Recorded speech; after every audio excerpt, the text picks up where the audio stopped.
Big Boss Kannada season 12ಕ್ಕೆ Bigg Boss Kannada season 11ರ ಸ್ಪರ್ಧಿಗಳು ಎಂಟ್ರಿ ಕೊಟ್ಟ ಬಳಿಕ ಬಿಗ್ ಬಾಸ್ ಮನೆಯಲ್ಲಿ ಒಂದಷ್ಟು ಬದಲಾವಣೆಗಳಾಗಿದೆ. ಇಲ್ಲಿನ ವಾತಾವರಣ ಹಾಳಾಗಿದೆ.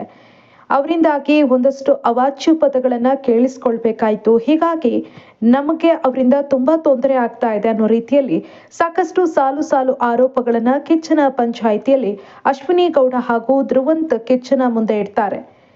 ರಜತ್ ಬಗ್ಗೆ ಸಾಲು ಸಾಲು ಆರೋಪಗಳನ್ನ ಮಾಡ್ತಾರೆ. ಅವರು ಬಳಸುವಂತಹ ಭಾಷೆ ಸರಿಯಿಲ್ಲ, ಅವರು ಈ ರೀತಿ ಪದ ಬಳಕೆ ಮಾಡಿದ್ರು, ನನಗೆ ಈ ರೀತಿ ಅವಮಾನ ಮಾಡಿದ್ರು, ಈ ಸೀಸನ್ ಅಲ್ಲಿ ಅವರಷ್ಟು ಕಳಪೆ ಆಗಿರುವಂತಹ ಸ್ಪರ್ಧಿ ಯಾರು ಕೂಡ ಇಲ್ಲ, ಅದನ್ನ ನಾನು ಗೆದೆ ತಟ್ಟಿ ಹೇಳಬಲ್ಲೆ ಅಂತ ಅಶ್ವಿನಿ ಕಿಚ್ಚ ಸುದೀಪ್ ಅವರ ಮುಂದೆ ಆಕ್ರೋಶ ಭರಿತರಾಗ್ತಾರೆ. ಇನ್ನು ಧ್ರುವಂತ್ ಅವರು ಕೂಡ ಇದೇ ವಿಚಾರವನ್ನ ಹೇಳ್ತಾರೆ.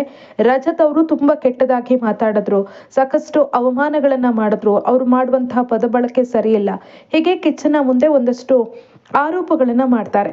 ಬಹುತೇಕ ಕಿಚ್ಚನ ಪಂಚಾಯಿತಿ ರಜತ್, ಚೈತ್ರ ಹಾಗೆ ಧ್ರುವಂತ್, ಅಶ್ವಿನಿ ಇವರ ಆರೋಪ ಪ್ರತ್ಯಾರೋಪದಲ್ಲೇ ಕಳೆದು ಹೋಯಿತು. ಈ ಒಂದು ಎಪಿಸೋಡ್ ಏನಿದೆ ಕಿಚ್ಚನ ಪಂಚಾಯಿತಿಯಲ್ಲಿ ಸಾಕಷ್ಟು ವಿಚಾರಗಳ ಬಗ್ಗೆ ಚರ್ಚೆ ಆಯಿತು. ಅದರಲ್ಲೂ ಕೂಡ ಮುಖ್ಯವಾಗಿ ಒಂದು ವಿಚಾರ ಸ್ಪಷ್ಟವಾಗಿ ಗೊತ್ತಾಯಿತು. ವೈಲ್ಡ್ ಕಾರ್ಡ್ ಎಂಟ್ರಿಯನ್ನ ಈ ಸೀಸನ್ನ ಸ್ಪರ್ಧಿಗಳು ಇಷ್ಟಪಟ್ಟಿಲ್ಲ. ಅವರು ಬಿಗ್ ಬಾಸ್ ಮನೆಗೆ ಬಂದಿರೋದು ಇಷ್ಟ ಆಗಿಲ್ಲ ಅನ್ನೋದು ಕ್ಲಿಯರ್ ಆಗಿ ಗೊತ್ತಾಯಿತು. ಇನ್ನು ವೀಕೆಂಡ್ ಬಂದಾಗ ಪ್ರತಿ ಬಾರಿ ಎಲ್ರಿಗೂ ಇರುವಂತಹ ಕುತೂಹಲ, ಈ ವಾರ ಬಿಗ್ ಬಾಸ್ ಮನೆಯಿಂದ ಯಾರು ಹೊರಗಡೆ ಹೋಗ್ತಾರೆ ಅಂತ.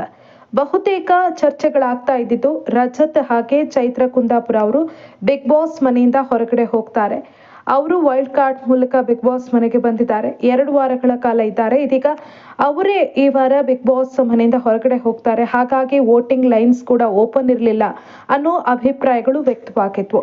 ಆದ್ರೆ ಇದೀಗ ಈ ಒಂದು ಸೀಸನ್ ಅಲ್ಲಿ ಬಿಗ್ ಟ್ವಿಸ್ಟ್ ಸಿಕ್ಕಿದೆ. ಇಬ್ಬರು ಪ್ರಬಲ ಸ್ಪರ್ಧಿಗಳು ಸೀಕ್ರೆಟ್ ರೂಮ್ಗೆ ಶಿಫ್ಟ್ ಆಗಿದ್ದಾರೆ.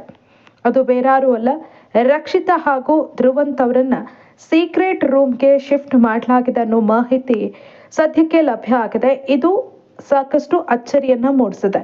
ಬಿಗ್ ಬಾಸ್ ಮನೆಯಲ್ಲಿ ಬದ್ಧ ವೈರಿಗಳಂತೆ ಇರುವವರು ಧ್ರುವಂತ್ ಹಾಗೂ ರಕ್ಷಿತಾ. ಆರಂಭದಲ್ಲಿ ಇವರ ನಡುವೆ ಒಂದು ಒಳ್ಳೆಯ ಬಾಂಧವ್ಯ ಆಯಿತು.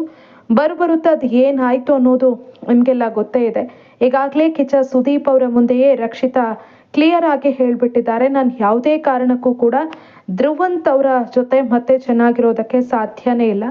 ಒಬ್ಬ ವ್ಯಕ್ತಿಯನ್ನ ನಂಬಿ ನಾವೊಂದು ವಿಚಾರವನ್ನ ಹಂಚ್ಕೊಳ್ತೀವಿ, ಆದ್ರೆ ಆ ವ್ಯಕ್ತಿ ನಂಬಿಕೆಗೆ ಯೋಗ್ಯರಲ್ಲ ಅಂತ ಗೊತ್ತಾದ ಮೇಲೆ ಅವ್ರ ಮೇಲೆ ನಾವು ನಂಬಿಕೆ ಇಡಲ್ಲ ಅಂತ. ಇನ್ಯಾವತ್ತಿಗೂ ನಾನು ಅವರನ್ನ ಧ್ರುವ್ ಅಣ್ಣ ಅಂತ ಕರೆಯಲ್ಲ, ಬದಲಿಗೆ ಧ್ರುವ್ ಸರ್ ಅಂತಾನೆ ಕರೆಯೋದು ಅನ್ನೋ ರೀತಿಯಲ್ಲಿ ಹೇಳಿದ್ರು. ಅಲ್ಲೇ ಅವರು ಕ್ಲಿಯರ್ ಆಗಿ ಹೇಳಿದ್ರು ಎಷ್ಟರ ಮಟ್ಟಿಗೆ ಧ್ರುವ್ ಅವರ ಒಂದು ವರ್ತನೆಯಿಂದ ತನಗೆ ಬೇಜಾರಾಗಿದೆ ಅಂತ. ಇನ್ನು ಬಿಗ್ ಬಾಸ್ ಮನೆಯಲ್ಲಿ ಕಿಚ್ಚ ಸುದೀಪ್ ಅವರು ಕೂಡ ಧ್ರುವಂತ್ ಅವರಿಗೆ ವಾರ್ನ್ ಮಾಡಿದ್ರು. ರಕ್ಷಿತ್ ಅವರ ಭಾಷೆಯ ವಿಚಾರಕ್ಕೆ ಸಂಬಂಧಪಟ್ಟಂತೆ ಮಾತನಾಡಿದಕ್ಕೆ. ಎಷ್ಟೆಲ್ಲ ಬೆಳವಣಿಗೆಗಳಾದ್ರೂ ಕೂಡ ಧ್ರುವಂತ್ ಯಾವುದೇ ರೀತಿಯಲ್ಲೂ ಕೂಡ ರಕ್ಷಿತಾ ವಿಚಾರದಲ್ಲಿ ತಮ್ಮ ತಪ್ಪುಗಳನ್ನ ತಿದ್ದಿಕೊಳ್ಳುವಂತಹ ಕೆಲಸವನ್ನ ಮಾಡಿಲ್ಲ. ಒಂದು ಬಾರಿ ರಕ್ಷಿತಾ ಪರವಾಗಿ ಸ್ಪಂದನ ಜೊತೆ ಮಾತನಾಡಿದ್ರು. ರಕ್ಷಿತಾ ಯಾವತ್ತಾದ್ರೂ ನನಗೆ ಸಹಾಯ ಬೇಕು ಅಂತ ನನ್ನ ಬಳಿ ಬಂದ್ರೆ ಖಂಡಿತವಾಗ್ಲೂ ಅಣ್ಣನಾಗಿ ಆಕೆಗೆ ಸಹಾಯ ಮಾಡ್ತೀನಿ ಅಂತ. ಅದಾದ 2 ದಿನಗಳಲ್ಲಿ ಮತ್ತೆ ರಕ್ಷಿತಾ ವಿರುದ್ಧ ಹರಿಹಾಯ್ತಾರೆ. ಆಕೆ ನಾಟಕ, ಆಕೆ ಸ್ಯಾಡಿಸ್ಟ್ ಅಂತ ಅಶ್ವಿನಿ ಅವರ ಮುಂದೆಯೇ ಒಂದಷ್ಟು ಆರೋಪಗಳನ್ನ ಮಾಡ್ತಾರೆ. ಆಕೆ ಡ್ರಾಮಾ ಅನ್ನೋ ರೀತಿಯಲ್ಲಿ. ಇದೆಲ್ಲವನ್ನ ನೋಡಿದ್ರೆ ಧ್ರುವಂತ್ ಏನು ಅನ್ನೋದೇ ವೀಕ್ಷಕರಿಗೆ ಅರ್ಥ ಮಾಡ್ಕೊಳ್ಳೋದಕ್ಕೆ ಸಾಧ್ಯ ಆಗ್ತಾ ಇಲ್ಲ. ಇನ್ನು ಬಿಗ್ ಬಾಸ್ ಮನೆಯಿಂದ ನಾನು ಪದೇ ಪದೇ ಹೋಗ್ತೀನಿ, ಇಲ್ಲಿರೋದಕ್ಕೆ ನಂಗೆ ಆಗ್ತಾ ಇಲ್ಲ ಅಂತ ಕಿಚ್ಚ ಸುದೀಪ್ ಅವರ ಮುಂದೆಯೇ ಹೇಳಿದಂಥ ಧ್ರುವಂತ್ ಯಾವಾಗ ಅವರ ತಂದೆಯಿಂದ ಆಡಿಯೋ ಸಂದೇಶ ಬಂತು ಆ ಬಳಿಕ ತಮ್ಮ ಮನಸ್ಸನ್ನ ಬದಲಾಯಿಸಿಕೊಂಡು ಬಿಗ್ ಬಾಸ್ ಮನೆಯಲ್ಲಿದ್ದಾರೆ. ಅಶ್ವಿನಿ ಗೌಡ ಅವರ ಜೊತೆಗೆ ಹೆಚ್ಚು ಸಮಯ ಕಳೆಯುವಂತಹ ಧ್ರುವಂತ್ ಅವರ ವ್ಯಕ್ತಿತ್ವವನ್ನ ಅರ್ಥ ಮಾಡ್ಕೊಳ್ಳೋದು ವೀಕ್ಷಕರಿಗೆ ಬಿಡಿ, 24 ಗಂಟೆ ಅವರ ಜೊತೆ ಇರುವಂತಹ ಉಳಿದ ಸ್ಪರ್ಧಿಗಳಿಗೂ ಕೂಡ ಸಾಧ್ಯ ಆಗ್ತಾ ಇಲ್ಲ. ಧ್ರುವಂತ್ ಮಾತನಾಡೋದಕ್ಕೆ ಸ್ಟಾರ್ಟ್ ಮಾಡಿದ್ರೆ ಉಳಿದಂತಹ ಸ್ಪರ್ಧಿಗಳು ಎಸ್ಕೇಪ್ ಆಗೋದಕ್ಕೆ ಟ್ರೈ ಮಾಡ್ತಾರೆ.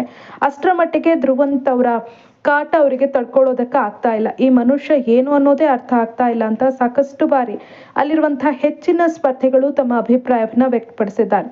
ಇದೀಗ ಇವರಿಬ್ಬರು ಸೀಕ್ರೆಟ್ ರೂಮ್ಗೆ ಶಿಫ್ಟ್ ಆಗಿರೋದು ಸಾಕಷ್ಟು ಅಚ್ಚರಿಯನ್ನ ಮೂಡಿಸಿದೆ. ಇಬ್ಬರಿಗೂ ಕೂಡ ಒಬ್ರನ್ನ ಕಂಡ್ರೆ ಒಬ್ರಿಗೆ ಆಗಲ್ಲ. ಇಬ್ಬರ ನಡುವೆ ಕೂಡ ಒಂದಷ್ಟು ವೈಮನಸ್ಸಿದೆ, ಒಂದಷ್ಟು ಮನಸ್ತಾಪಗಳಿದೆ. ಹಾಗಾಗಿ ಸೀಕ್ರೆಟ್ ರೂಮ್ಗೆ ಹೋದ್ರೆ ಏನಾಗುತ್ತೆ ಅನ್ನೋದು ಎಲ್ಲರ ಕುತೂಹಲ. ಮತ್ತೊಂದು ಕಡೆ ಇವರು ಸೀಕ್ರೆಟ್ ರೂಮ್ಗೆ ಹೋದ್ರೆ ಒಂದಷ್ಟು ಜನ ಏನು ಫೇಕ್ ಮುಖವಾಡ ಹಾಕೊಂಡು ಇವ್ರ ಜೊತೆ ವರ್ತಿಸ್ತಾ ಇದ್ರು ಅವರ ರಿಯಲ್ ಮುಖ ಅನಾವರಣ ಆಗತ್ತೆ ಅನ್ನೋ ಮಾತುಗಳು ಕೂಡ ಕೇಳಿ ಬರ್ತಾ ಇದೆ. ಧ್ರುವಂತ್ ಅವರ ಬಗ್ಗೆ ಎದುರಿನಿಂದ ಅಶ್ವಿನಿ ಗೌಡ ಚೆನ್ನಾಗಿ ಮಾತಾಡ್ತಾ ಇದ್ದಾರೆ, ಅವ್ರ ಜೊತೆ ಹೆಚ್ಚು ಸಮಯವನ್ನ ಕಳೀತಾರೆ. ಒಂದು ವೇಳೆ ಧ್ರುವಂತ್ ಹೋದ ಬಳಿಕ ಅವರ ಬಗ್ಗೆ ಏನಾದರೂ ಅಶ್ವಿನಿ ಗೌಡ ಮಾತನಾಡಿದ್ರೆ ಧ್ರುವಂತ್ ಅವರು ಇಷ್ಟು ದಿನ ಅಶ್ವಿನಿ ಗೌಡ ಬಗ್ಗೆ ಇಟ್ಟುಕೊಂಡಿದ್ದಂತಹ ಒಂದಷ್ಟು ಅಭಿಪ್ರಾಯಗಳು ಬದಲಾಗತ್ತೆ. ಹಾಗೆ ಬಿಗ್ ಬಾಸ್ ಮನೆಯಲ್ಲಿ ಮಾಳು ಅವರ ಜೊತೆ ರಕ್ಷಿತಾ ಚೆನ್ನಾಗಿದ್ದಾರೆ, ಗಿಲ್ಲಿ ಅವ್ರ ಜೊತೆ ಚೆನ್ನಾಗಿದ್ದಾರೆ, ಸೂರಜು ಹಾಗೆ ರಘು ಇವರೆಲ್ಲರ ಜೊತೆ ರಕ್ಷಿತಾ ಚೆನ್ನಾಗಿದ್ದಾರೆ. ಇವರೆಲ್ಲರೂ ಕೂಡ ಏನ್ ಮಾತಾಡಬಹುದು ರಕ್ಷಿತಾ ಬಗ್ಗೆ ಅನ್ನೋದು ರಕ್ಷಿತಾಗೆ ಗೊತ್ತಾಗತ್ತೆ.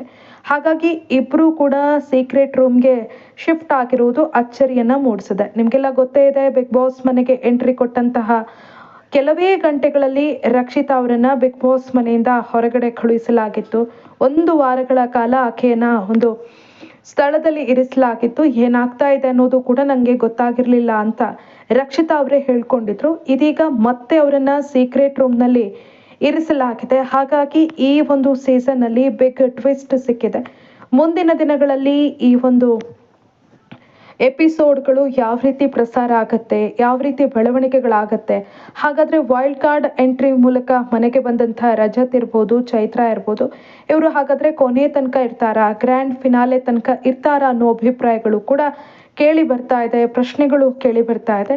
ಸಾಕಷ್ಟು ಜನ ಇವರ ಎಂಟ್ರಿ ಬೇಡ ಆಗಿತ್ತು, ಇವರು ಬಂದಿದ್ದೇ ಒಂದಷ್ಟು ವಾತಾವರಣ ಹಾಳಾಯಿತು, ಒಂದು ಶೋ ಒಂದು ಸರಿಯಾದಂತಹ ದಾರಿಯಲ್ಲಿ ಹೋಗ್ತಾ ಇತ್ತು, ಅಂತಹ ಸಂದರ್ಭದಲ್ಲಿ ಸೀಸನ್ 11ರಲ್ಲಿ ಕಾಣಿಸ್ಕೊಂಡಂತಹ ಸ್ಪರ್ಧಿಗಳನ್ನ ವಾಪಸ್ ಕರೆತರುವಂತಹ ಅವಶ್ಯಕತೆ ಏನಾಗಿತ್ತು, ಯಾಕೆ ಬೇಕಿತ್ತು ಇದು?